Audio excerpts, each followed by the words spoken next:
Welcome to the F-Bound Podcast. I'm your host, Shannon Schroeder, Executive Function Coach.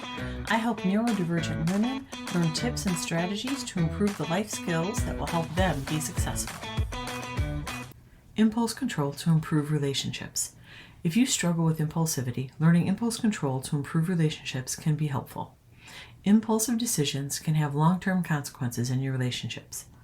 Relationships come in many forms: romantic partnerships, friendships, familiar bonds, each playing a vital role in our lives.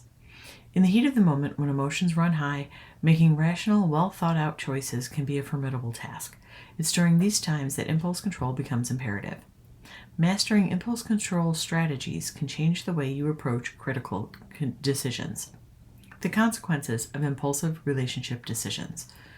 Impulsive decisions in relationships can have far-reaching consequences, often leading to outcomes that leave the people involved and the relationship itself deeply affected.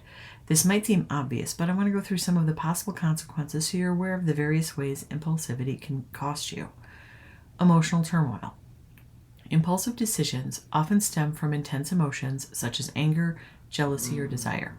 When acted upon without restraint, these decisions can lead to emotional turmoil. For example, sending an impulsive accusatory text during a heated argument can exacerbate the conflicts and emotional distress for both parties. It's a snowball effect where the impulsive action creates bigger emotions, which can trigger more impulsive actions, and so forth. These impulsive decisions add fuel to an already roaring fire. It stokes the intense emotions which cloud irrational thought and judgments. Regret and guilt. When you first commit to an impulsive act, it feels good.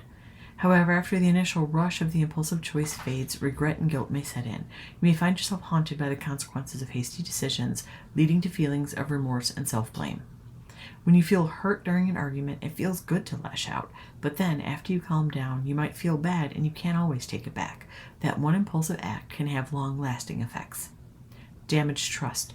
Trust is the foundation of healthy relationships. Impulsive actions, such as betraying a partner's trust by sharing private information or engaging in infidelity, can shatter this foundation. Speaking or acting without thought can have long-lasting consequences. Your partner may doubt your intentions going forward. Rebuilding trust is a challenging and time-consuming process. Communication breakdown. Impulsive reactions can hinder effective communication. When people act on impulse, they may not take the time to listen, understand, or empathize with their partner's perspective. This communication breakdown can lead to misunderstandings and unresolved conflicts. When emotions are intense and your outward expression of that emotion takes center stage, you can't really listen to the other person. You're too caught up in your own emotions. Impulse control strategies. Impulse control is a skill that can be cultivated and honed and can be used to make thoughtful relationship decisions. Here are some impulse control strategies that you can employ. Self-awareness and mindfulness. Self-awareness involves recognizing your emotions and impulses as they arise. Mindfulness is the practice of being fully present in the moment without judgment. By combining these two techniques, you can learn to observe your feelings and thoughts objectively. Self-awareness and mindfulness allow you to pause before acting on an impulse. You can assess whether your emotions are driving your decisions and whether those decisions align with your values and long-term goals in the relationship. These strategies give you time to consider the consequences of your actions before you do anything. It takes time to learn how to use these strategies effectively, so I suggest practicing them in low-stakes, low-emotion situations. As you get better at using them, it will become easier to engage them during high-stress, intense emotion situations. Delayed gratification. Delayed gratification is the practice of resisting the urge for immediate reward or satisfaction in favor of a greater long-term benefit. It involves recognizing that impulsive actions often lead to short-term relief but may cause long-term harm. Learning to delay gratification will enable you to make decisions that prioritize the health and longevity of your relationship over immediate emotional impulses. Delayed gratification is about acknowledging your priorities in life and recognizing that what feels good right now might not be the best choice in the long run. It also helps you recognize that the immediate good feeling might have long-term negative consequences on your relationship and goals. Seeking advice and perspective. When facing critical relationship decision, consult trusted friends, family members, or a therapist for their insights and perspectives.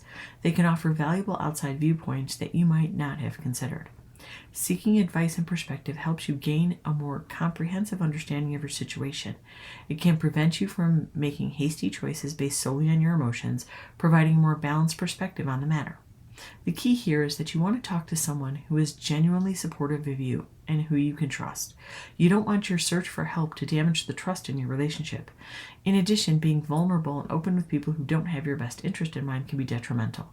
The people you turn to should be people who won't spread what you tell to them to others. Setting clear boundaries. Establishing clear boundaries within your relationship involves defining what behaviors and actions are acceptable and unacceptable to you and your partner, friend, or family member. Communicate these boundaries openly and honestly. This is a conversation to have when things are calm, not in the middle of an argument or when you're upset about something. Clear boundaries serve as a guide when making decisions. They help you resist impulsive choices that might violate your personal values or the agreed upon terms of your relationship. Setting boundaries can also improve communication and mutual respect. I'll admit that setting boundaries with someone new to your life is much easier than to change or create boundaries in existing relationships. That doesn't mean you shouldn't do it. Your mother might not like the new boundaries you set, but this is one of those times when your well-being takes precedence over her feelings. It will take time and tons of reinforcement, but eventually she'll learn. Hopefully. Implementation. Now that we've learned effective impulse control strategies, it's time to put them into action. Here are some actionable steps and exercises to help you develop better impulse control. Self-reflection and awareness. Set aside time each day for self-reflection. Consider journaling your thoughts and emotions, especially during moments of conflict or intense feelings. If you struggle to write, consider speech to text or drawing instead of words. While a journal is not necessary, it often helps us process our thoughts and emotions, rather than just saying we'll think about it. Journaling also gives you a way to track your progress. It's a written record of your experience. Occasionally, you should analyze these journal entries to identify patterns in your impulsive reactions. It can also help you recognize the triggers that lead to impulsive decisions in your relationships. Mindful breathing. Practice mindful breathing exercises to help you stay grounded in the present moment. When faced with a decision, take a few deep breaths and focus on the sensations of your breath. This simple exercise can help you regain composure and prevent impulsive reactions in heated situations. Mindful breathing is about clearing your head and blocking out the intrusive noise that can cause you to make an impulsive decision. Once you're calm and clear-headed, you can proceed more rationally. Develop a decision-making process. Create a structured decision-making process. For significant relationship choices, outline the steps you will take before making a decision.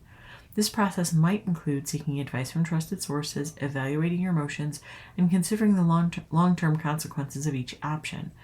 Having a process in place can force you to step away from your intense emotions and focus on the steps that will help you make a good decision. Developing impulse control is a journey, and you're going to have setbacks along the way. It won't be like flipping a switch where you no longer act on impulse. Even those who have excellent impulse control occasionally lose their cool. The key is to remain committed to making more considered, thoughtful decisions in your relationships. Remember that impulse control isn't about suppressing your emotions, but rather understanding them and then choosing your response. As you implement strategies and exercises, you'll find that your ability to navigate relationship decisions calmly and rationally will improve. I hope you enjoyed this episode of the F-Bomb Podcast. Thank you for listening. Remember to subscribe below and check out my show notes to learn more about my Facebook group, courses, and membership.